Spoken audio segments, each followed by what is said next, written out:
Bilbo opened his eyes. It was just as dark as with them shut. No one was anywhere near him. He could hear nothing, see nothing, feel nothing, except the stone of the floor. Very slowly, he got up and groped on all fours till he touched the wall of the tunnel. No sign of goblins, no sign of dwarves. His head was swimming, and he was far from certain even of direction. He guessed as well as he could, and crawled along till suddenly his hands met what felt like a tiny ring of cold metal lying on the floor of the tunnel. It was a turning point in his career, but he did not know it. He put the ring in his pocket, almost without thinking. Why had he been left behind? Why had the goblins not caught him?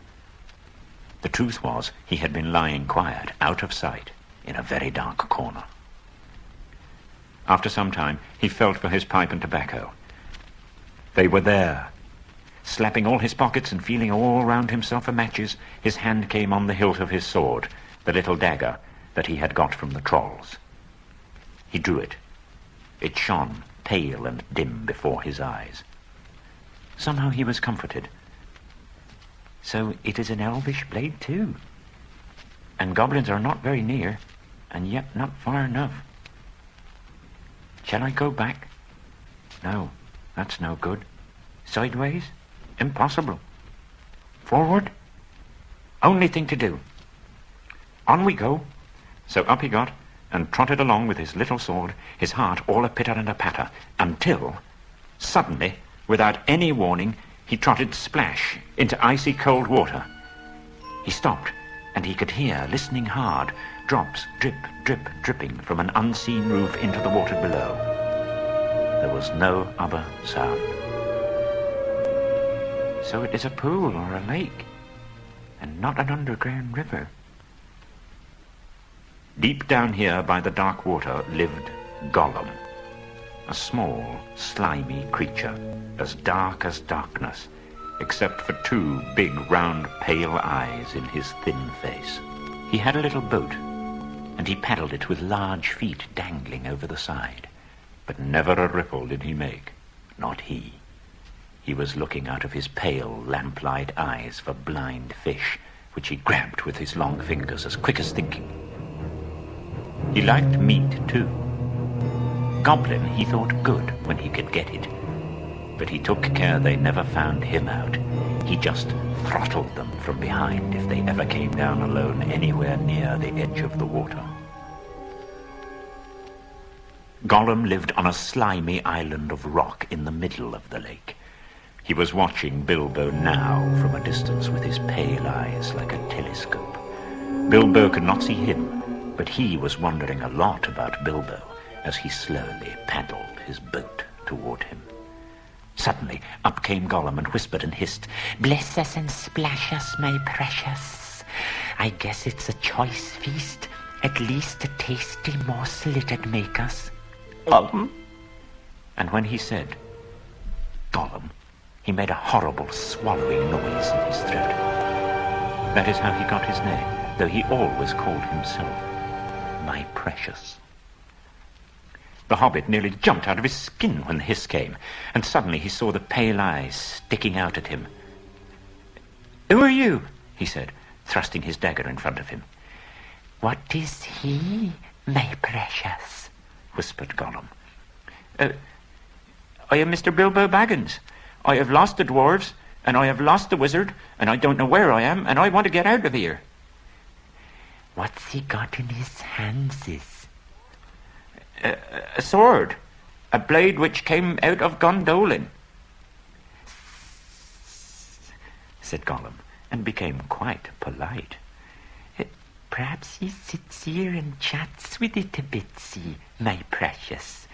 It likes riddles, perhaps it does. Does it?"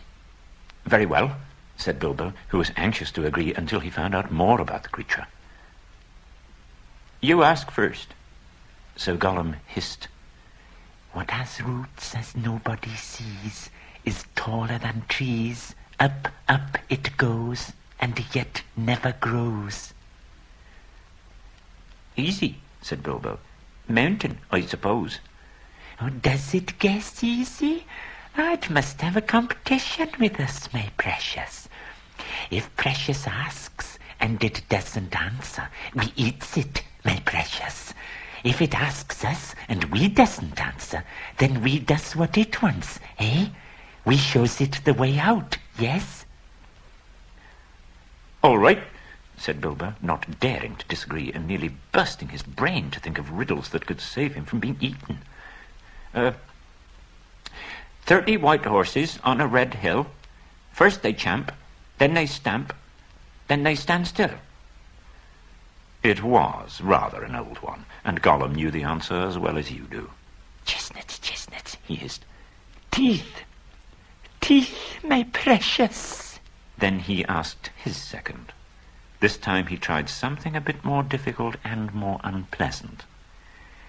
It cannot be seen, cannot be felt, cannot be heard, cannot be smelt.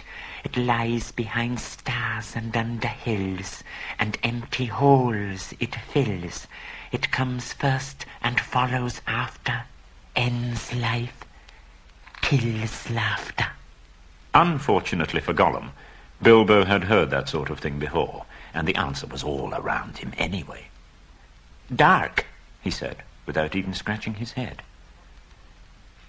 A box without hinges, key or lid, yet golden treasures inside is hid, he asked to gain time. It proved a nasty poser for Gollum. He hissed to himself, whispering and spluttering. Well, the answer's not a kettle boiling over, as you seem to think from the noise you are making, said Bilbo. Give us a chance. Let it give us a chance, my precious. Oh, come on then, what about your guess?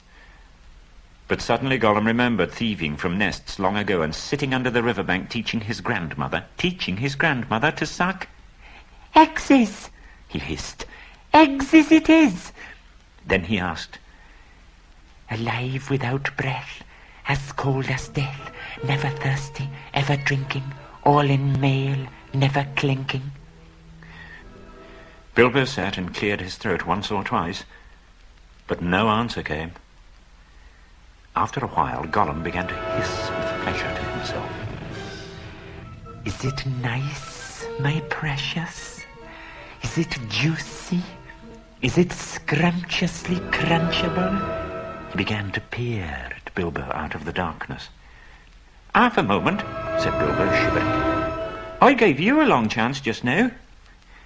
Make haste, said Gollum, climbing out of his boat to get at Bilbo. But when he put his long, webby foot in the water, a fish jumped out in fright and fell on Bilbo's toes. He said, it is cold and clammy, and guessed. Fish, fish, he cried. It is fish.